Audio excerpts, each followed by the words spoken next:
So good morning guys. तो चलिए start करते हैं आज के यानी कि 29 जून के इंपॉर्टेंट करंट अफेयर्स को।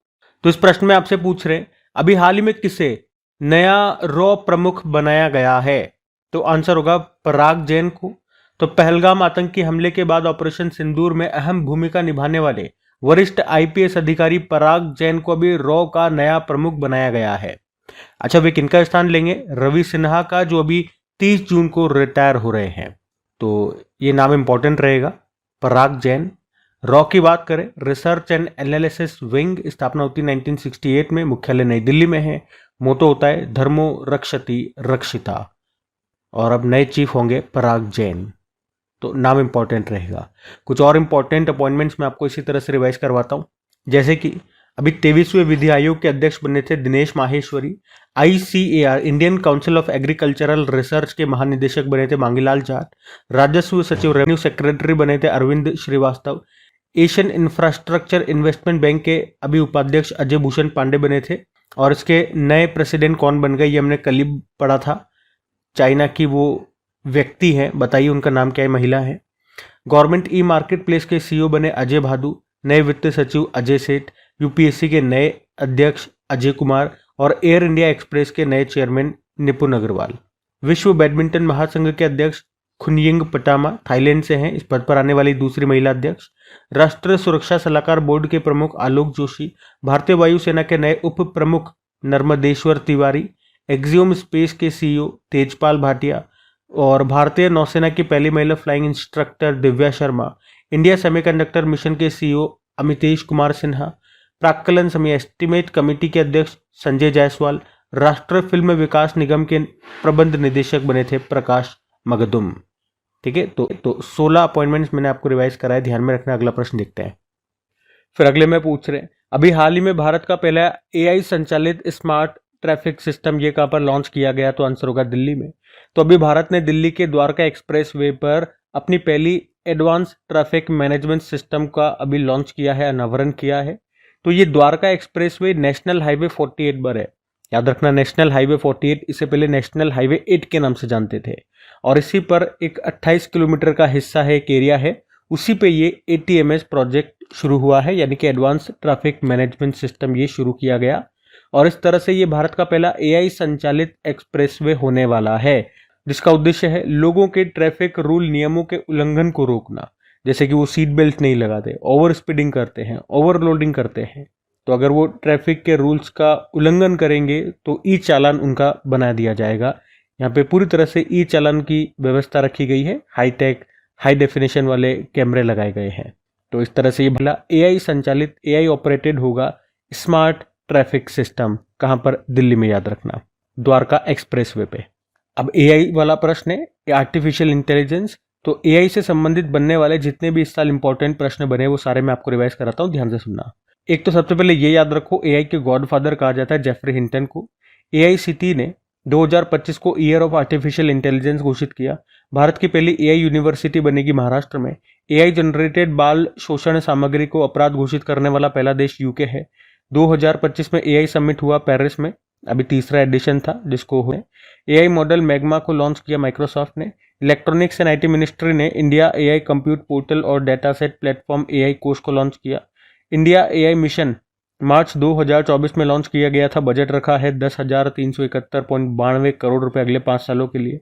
माइक्रोसॉफ्ट ने बारामती महाराष्ट्र में AI आधारित प्रोजेक्ट फार्म वाइब्स को लॉन्च किया।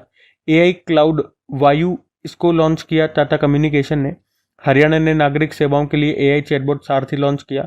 7th generation AI chip iron would को लॉन्च किया गूगल ने। हार्वर्ड के AI फॉर गुड हैकेथॉन में किस भारतीय AI परियोजना ने प्रथम पुरस्कार जीता? तो मेगा AI प्रोजेक्ट। उसके अलावा भारत सरकार ने इंडिया AI मिशन के तहत भारत का पहला फाउंडेशन लार्ज लैंग्वेज मॉडल बनाने के लिए किस कंपनी का चयन किया? सर्वम AI बेंगलुरु का स्टार्टअप है। मध्य प्रदेश ने भारत की पहली AI संचालित रियल टाइम वन चेतावनी शुरू की। देश के पहले AI आधारित डेटा सेंटर पार्क की आधारशिला कहां पर रखी गई? नवा रायपुर छत्तीसगढ़। 11 भारतीय भाषाओं में नवीनतम text to speech Bulbul V2 को लॉन्च किया सर्वम AI ने। भारत का पहला स्वदेशी AI मॉडल भारत जैन है, इसको डेवलप किया था IIT बॉम्बे ने। भारत का पहला AI केंद्र विशेष आर्थिक क्षेत्र स्पेशल इकोनॉमिक जोन ये कहां पर शुरू होगा? नवा रायपुर छत्तीसगढ़। यशोदा एआई अभियान राष्ट्रीय महिला आयोग ने शुरू किया। हैदराबाद का एक सरकारी अस्पताल है जिसमें एक एआई टूल लॉन्च किया गया जिसकी मदद से बिना सुई लगाए ब्लड टेस्ट किया जा सकता है। इस एआई टूल को नाम दिया अमृत स्वस्थ भारत।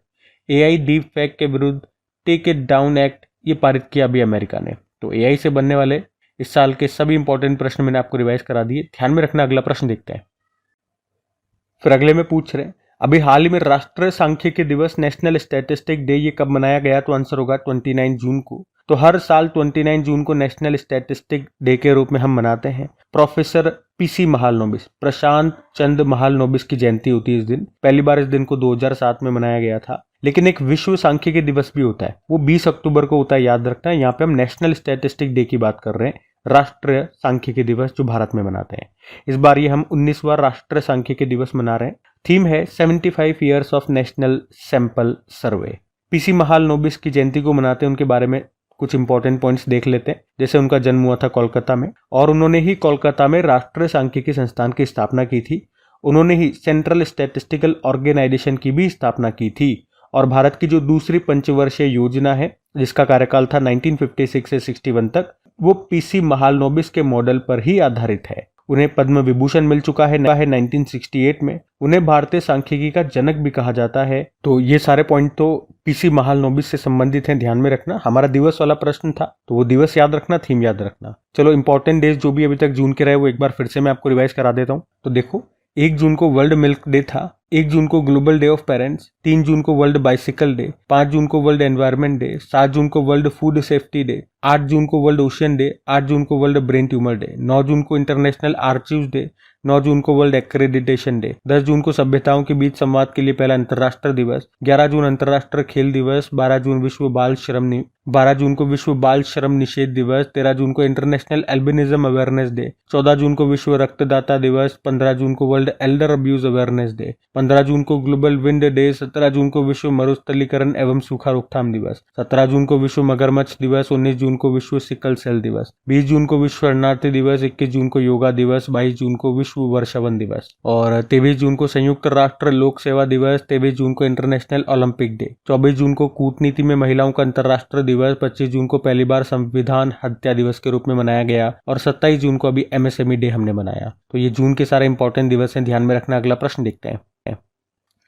फिर अगले में पूछ रहे हैं कि अभी हाल ही में केंद्रीय मंत्रिमंडल ने कहां अंतरराष्ट्रीय आलू केंद्र स्थापित करने की मंजूरी दी है? तो आंसर होगा आगरा में। तो अभी केंद्रीय मंत्रिमंडल ने मंजूरी दी है कि उत्तर प्रदेश के आगरा में सिंगना नामक स्थान पे इंटरनेशनल पोटैटो सेंटर का दक्षिण एशियाई केंद्र स्थापित होगा। उद्देश्य है आलू और शकरकंद यानी कि स्वीट पोटैटो की उत्पादकता को बढ़ाना। इस परियोजना में लागत आएगी 111.5 करोड़ रुपए। देखो, इंटरनेशनल पोटैटो सेंटर की बात करें, इसकी स्थापना होती है 1971 में और इसका मुख्यालय आपको लीमा पेरू में मिलेगा। और आलू से 2 पॉइंट याद रखना। एक तो इस बार हमने पहली बार आलू दिवस मनाया, कब? 30 मई को। और ये जो अंतरराष्ट्रीय आलू केंद्र है ना, जिसका मुख्यालय आपको पेरू में मिलेगा, तो इन्होंने कहा था कि भारत 2050 तक चाइना को पीछे छोड़कर दुनिया का सबसे बड़ा आलू उत्पादक देश बन जाएगा। ये पॉइंट भी हमने पढ़ा था, तो ये दोनों भी ध्यान रखना। एक तो आलू दिवस भी याद रखना और अब अंतरराष्ट्रीय आलू केंद्र का जो दक्षिण एशियाई केंद्र है ये कहां पर स्थापित होगा? आगरा में।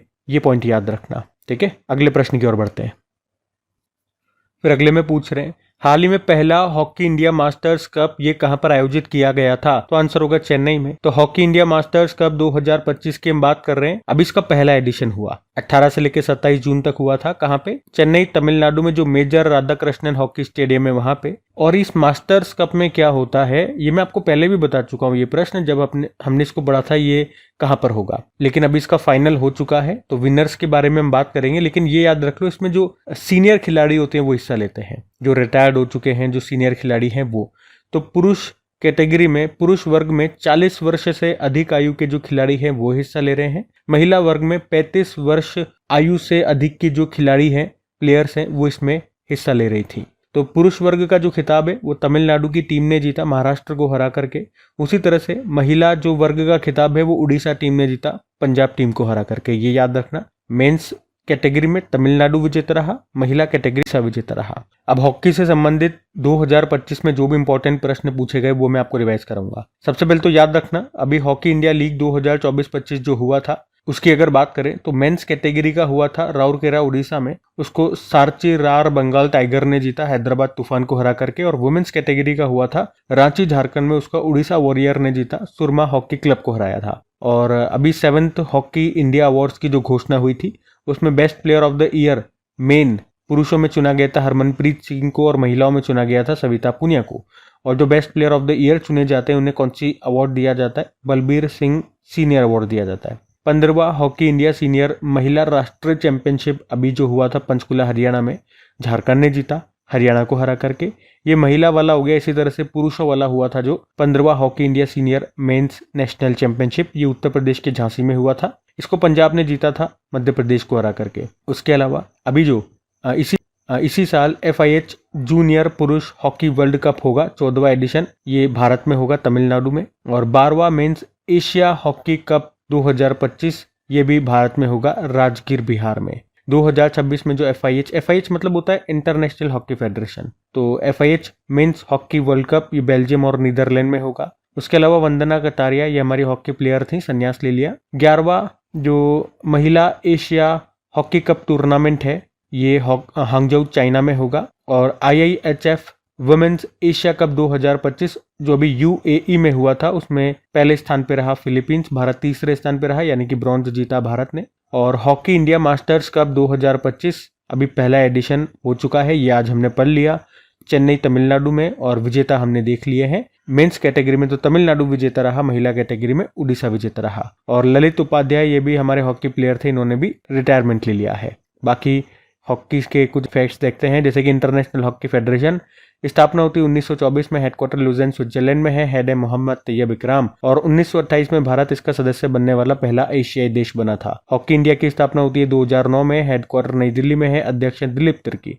और एशियन हॉकी फेडरेशन का मुख्यालय कुआलालंपुर मलेशिया में है। और Azlan Shah cup, Aga Khan cup, Dhyanchand cup, Rangaswamy cup, Scindia cup, Ranjit Singh cup, Beighton cup, Indira cup, इन सब का संबंध हॉकी से है। ठीक है, ये सब स्टैटिक भी ध्यान में रखना। अगला प्रश्न देखते हैं। फिर अगले में पूछ रहे हैं कि भारत की पहली क्वांटम कंप्यूटिंग वैली ये कहां पर स्थापित की जाएगी? तो आंसर होगा अमरावती में। तो भारत की पहली क्वांटम कंप्यूटिंग वैली ये आंध्र प्रदेश के अमरावती में स्थापित की जाएगी। उद्देश्य है भारत को क्वांटम तकनीक में ग्लोबल लीडर बनाना। और इंटरनेशनल बिजनेस मशीन मतलब IBM जिसको शॉर्ट में कहते हैं, ये अमरावती में लॉजिकल क्यूबिट क्वांटम कंप्यूटर स्थापित करेगा। क्वांटम कंप्यूटिंग क्या होती है? एक तरह की एडवांस टेक्नोलॉजी हो गई जो क्वांटम फिजिक्स पर बेस्ड होती है, पर पारंपरिक कंप्यूटरों से अलग तरीके से डेटा को ये प्रोसेस करता है। और इसका उपयोग कई तरह से हो सकता है, दवा की खोज में, जेनेटिक रिसर्च में, साइबर सुरक्षा में, आर्टिफिशियल इंटेलिजेंस में, फाइनेंशियल डेटा एनालिसिस में, कई तरह से इसका एक पॉजिटिव यूज है। अच्छा, क्वांटम से संबंधित कुछ और प्रश्न मैं आपको यहाँ पे करा रहा हूँ, ध्यान से सुनना। एक आपको याद होगा हमने पढ़ा था कि टोपोलॉजिकल कोर पर आधारित दुनिया का पहला क्वांटम चिप ये लॉन्च किया था माइक्रोसॉफ्ट ने। और गूगल ने भी अभी विलो नाम से क्वांटम चिप लॉन्च किया था। भारत ने अपना राष्ट्रीय क्वांटम मिशन को कब मंजूरी दी थी? 19 अप्रैल 2023 को। और ये कब से कब तक के लिए है? 2023-24 से लेकर 2030-31 तक के लिए। इसके लिए बजट रखा गया है 6003.65 करोड़ रुपए का। और इसका उद्देश्य है भारत को क्वांटम टेक सेक्टर में अग्रणी यानी कि लीडर देश बनाना। किसने अपना 1000 क्यूबिट क्वांटम चिप कॉन्डोर को लॉन्च किया था? IBM ने। वर्ल्ड क्वांटम डे भी होता है, देखो 14 अप्रैल को होता है। चीन ने किसके सहयोग से 12,900 किलोमीटर का अंतर महाद्वीपीय ultra secure quantum satellite link स्थापित किया? South Africa. भारत का पहला क्वांटम कंप्यूटिंग विलेज ये आंध्र प्रदेश के अमरावती में बनाया जा रहा है। और DRDO ने advance quantum technology research centre ये खुला नई दिल्ली में। तो देखो क्वांटम से ही संबंधित ये 7-8 प्रश्न हमने और रिवाइज कर लिए, ध्यान में रखना। अगला प्रश्न देखते हैं। फिर अगले में पूछ रहे हैं, हाल ही में दूसरी एशियाई स्क्वैश डबल्स प्रतियोगिता 2025 का आयोजन ये कहां पे किया गया? तो आंसर होगा मलेशिया में। एशियन स्क्वैश डबल्स चैंपियनशिप 2025 की हम यहाँ बात कर रहे हैं, इसका अभी ये दूसरा संस्करण हुआ 23 से लेके 26 जून 2025 तक। कहां पर? मलेशिया के कुचिंग में। और इसमें वुमेन्स डबल में भारत विजेता रहा है। भारत की तरफ से कौन? अनाहत सिंह और जोशना चिनप्पा ने वुमेन्स डबल का खिताब जीता। और ये पहली भारतीय जोड़ी है जिन्होंने ये खिताब जीता। और मेंस डबल में भी भारत विजेता रहा। भारत की तरफ से अभय सिंह और वेलावन सेंथिल कुमार विजेता रहे। और मिक्स्ड डबल में जहाँ पे एक महिला और एक पुरुष होता है उसमें भी भारत विजेता रहा है। भारत की तरफ से कौन? अनाहत सिंह और अभय सिंह। ठीक है, तो इस बार ये इसका दूसरा संस्करण था और इसको भारत ने जीता तीनों कैटेगरी में, वुमेन्स डबल, मेंस डबल और मिक्स्ड डबल में। इसका जो पहला संस्करण है ये 2024 में पिछले साल हुआ था, मलेशिया के जोहर में हुआ था। उस समय भारत ने मिक्स्ड डबल और मेंस डबल का खिताब जीता था। वुमेन्स डबल का खिताब तब हमने नहीं जीता था, लेकिन इस बार तीनों डबल्स के खिताब हमने जीते हैं। और हमारी तरफ से कौन कौन विजेता रहे खिलाड़ी, उनके नाम भी मैंने आपको बता दिए, वो भी ध्यान में रखना। अच्छा, इसके अलावा 2-3 पॉइंट और नोट करना स्क्वैश गेम से कि अभी ब्रिटिश जूनियर ओपन स्क्वैश प्रतियोगिता 2025 जो अभी इंग्लैंड के बर्मिंघम में हुआ था, उसमें महिलाओं के अंडर 17 कैटेगरी में भारत की स्क्वैश प्लेयर है अनाहत सिंह, वो विजेता रही थी। और हमारे कुछ स्क्वैश प्लेयर्स हैं, इनके नाम इंपॉर्टेंट रहेंगे, याद रखना, जैसे कि सौरभ घोषाल हो गए, दीपिका पल्लिकल, ज्योत्सना चिनप्पा, अनाहत सिंह, हरिंदर पाल संधू, और आज जो आपने नाम देखे थे अभय सिंह, वो भी नाम याद रखना, सेंथिल कुमार। ठीक है, वर्ल्ड स्क्वैश फेडरेशन की बात करें, स्थापना होती है 1967 में, इसका मुख्यालय इंग्लैंड में मिलेगा, प्रेसिडेंट है जेना वॉल्ड्रिज। इसके अलावा इस साल एक पॉइंट हमने और पढ़ा था कि अभी भारतीय स्क्वैश प्लेयर अनाहत सिंह ने 2025 PSA अवार्ड्स में 2 प्रतिष्ठित पुरस्कार जीते थे। कौन कौन से? महिला challenger player of the season का और मिस्र की अमीना के साथ संयुक्त रूप से महिला young player of the season का खिताब भी जीता था। तो ये पॉइंट भी ध्यान में रखना। ठीक है, अगला प्रश्न देखते हैं। फिर अगले में पूछ रहे हैं, हाल ही में बांग्लादेश की अंतरिम सरकार ने किस दिन को नया बांग्लादेश दिवस घोषित किया? तो आंसर होगा 8 अगस्त को। तो अभी बांग्लादेश की अंतरिम सरकार ने 8 अगस्त को हर साल नया बांग्लादेश दिवस के रूप में मनाने का निर्णय लिया है। क्यों? क्योंकि इस दिन नोबेल पुरस्कार विजेता मोहम्मद यूनुस ने मुख्य सलाहकार के रूप में 2024 में शपथ ग्रहण की थी। और अभी बांग्लादेश सरकार ने 5 अगस्त को जुलाई विद्रोह दिवस के रूप में भी घोषित किया और 16 जुलाई को शहीद अबू सईद दिवस के रूप में भी घोषित किया है। ये उनके लिए है जो जन आंदोलन के दौरान रंगपुर में पुलिस की गोलीबारी में मारे गए थे। अब बात बांग्लादेश की हो रही है, तो बांग्लादेश लेकर के चलते हैं आपको। येरा मैप में बांग्लादेश, कैपिटल ढाका हो गई है और यहीं पे बिम्स्टेक का मुख्यालय आपको मिलेगा, करेंसी टका होती है। और हमने कहा अंतरिम सरकार के अभी जो प्रमुख है वो मोहम्मद यूनुस है, प्रेसिडेंट है मोहम्मद शहाबुद्दीन। कुछ और प्रश्न मैं आपको बांग्लादेश से रिवाइज कराऊं तो बांग्लादेश के 2-3 प्लेयर हैं। एक तो क्रिकेट प्लेयर है ये तमीम इकबाल, इन्होंने भी अंतर्राष्ट्रीय क्रिकेट से संन्यास ले लिया। बांग्लादेश ने हिंसा से निपटने के लिए एक ऑपरेशन शुरू किया था, डेविल हंट। मुशफिकुर रहीम, ये भी बांग्लादेश के प्लेयर हैं, ODI क्रिकेट से संन्यास ले लिया। अभी हमने बांग्लादेश के साथ में छठा कॉर्पेट और चौथा बोंगो सागर अभ्यास किया था बंगाल की खाड़ी में। भ्रष्टाचार के लिए ICC द्वारा प्रतिबंधित पहली महिला क्रिकेटर बनी थी सोहेली अख्तर, ये बांग्लादेश की है। बांग्लादेश ने हिंसा से निपटने के लिए ऑपरेशन डेविल हंट शुरू किया, ये हमने पढ़ ही लिया। उसके अलावा भारत सरकार ने बांग्लादेश के निर्यात के लिए ट्रांसशिपमेंट ट्रांजिट सुविधा को बंद कर दिया, केवल नेपाल और भूटान के लिए छूट दे रखी है। और बांग्लादेश ने अगले 2 सालों के लिए बिम्स्टेक की अध्यक्षता भी संभाल ली है थाईलैंड से। और अभी हमने देखा था कि बांग्लादेश में जो अंतरिम सरकार है मोहम्मद यूनुस की सरकार, उन्होंने शेख मुजीबुर रहमान से जुड़ी वहाँ पे बहुत सारी चीज़ों को हटा दिया है, जैसे कि करेंसी से उनकी फ़ोटो को हटा दिया, उनको दी गई राष्ट्रपिता की उपाधि को वापस ले लिया और 1971 के मुक्ति संग्राम को अब सशस्त्र विद्रोह नाम दिया गया है। ठीक है, तो इन सब कारण से बांग्लादेश न्यूज़ में था, ध्यान में रखना। अगला प्रश्न देखते हैं। फिर अगले में पूछ रहे हैं, हाल ही में अंडर 23 और अंडर 17 एशियाई कुश्ती चैंपियनशिप 2025 का आयोजन ये कहाँ पे हुआ? तो आंसर होगा वियतनाम में। तो अंडर 23 और अंडर 17 एशियन रेसलिंग चैंपियनशिप 2025 ये 18 से लेकर 26 जून 2025 तक हुआ। कहाँ पर हुआ? वियतनाम के वुंग ताऊ में। और भारत ने यहाँ पे 3 टीम खिताब जीते हैं, पुरुष और महिलाओं की अंडर 23 चैंपियनशिप में, और महिलाओं की अंडर 17 टीम का इन्होंने मतलब भारत ने खिताब जीता है। मैं आपको बताता हूँ, अगर पहले अंडर 23 की बात करते हैं तो इसमें वुमेन्स टीम का खिताब भी हमने जीता है। यहाँ पे हमने 4 गोल्ड, 5 सिल्वर, 1 ब्रोंज के साथ टोटल 10 मेडल जीते। और मेंस टीम का खिताब भी हमने यहाँ पे जीता है, 6 गोल्ड, 1 ब्रोंज के साथ 7 मेडल जीते। उसी तरह से अंडर 17 में मेंस टीम का खिताब भी हमने जीता है, 8 गोल्ड, 4 सिल्वर और 6 ब्रोंज के साथ में टोटल 18 मेडल आए। तो ये 3 टीम खिताब हमने यहाँ पे जीते हैं। और कहाँ पे आयोजन हुआ इसका? वियतनाम में। बाकी कुश्ती से आप याद रख सकते हो, अभी इसी साल जो सीनियर एशियन रेसलिंग चैंपियनशिप हुआ था 21वां संस्करण, जॉर्डन के अम्मान में हुआ था, उसमें भारत ने टोटल 10 मेडल जीते थे, 1 गोल्ड, 3 सिल्वर और 6 ब्रोंज। ये 1 गोल्ड भी कौन लेकर के आई थी? मनीषा भानवाल लेकर के आई थी, वुमेन्स की 62 किलोग्राम कैटेगरी में। बाकी यूनाइटेड वर्ल्ड रेसलिंग की बात करें तो इसका मुख्यालय आपको मिलेगा स्विट्जरलैंड में। ठीक है, तो ये ध्यान रखना। अगला प्रश्न देखते हैं। और हाँ, ये 2 पॉइंट और देख लो। हमारी जो कुश्ती प्लेयर हैं विनेश फोगाट, उन्होंने रिटायरमेंट ले लिया। और साक्षी मलिक की ऑटोबायोग्राफी आई थी, उसका नाम है विटनेस। ठीक है, अब बढ़ते हैं आगे। 78वीं सीनियर राष्ट्रीय एक्वाटिक चैंपियनशिप 2025 में पहला स्थान किसने हासिल किया? तो आंसर होगा यहाँ पे कर्नाटक। तो सीनियर नेशनल एक्वेटिक चैंपियनशिप 2025 की हम बात कर रहे हैं। 78th नंबर का एडिशन था, जो कहाँ पे हुआ? कलिंगा स्टेडियम में हुआ, जो भुवनेश्वर उड़ीसा में है। और इसमें पदक तालिका में कर्नाटक पहले स्थान पर रहा। 16 गोल्ड, 11 सिल्वर और 14 ब्रॉन्ज के साथ टोटल 41 मेडल जीते। दूसरे पे महाराष्ट्र और तीसरे पे तमिलनाडु। तो इसमें इतनी बातें याद रखनी है कि कौन सी चैंपियनशिप की हम बात कर रहे हैं। Senior national aquatic championship 2025 78th number का एडिशन था। कहाँ पर हुआ?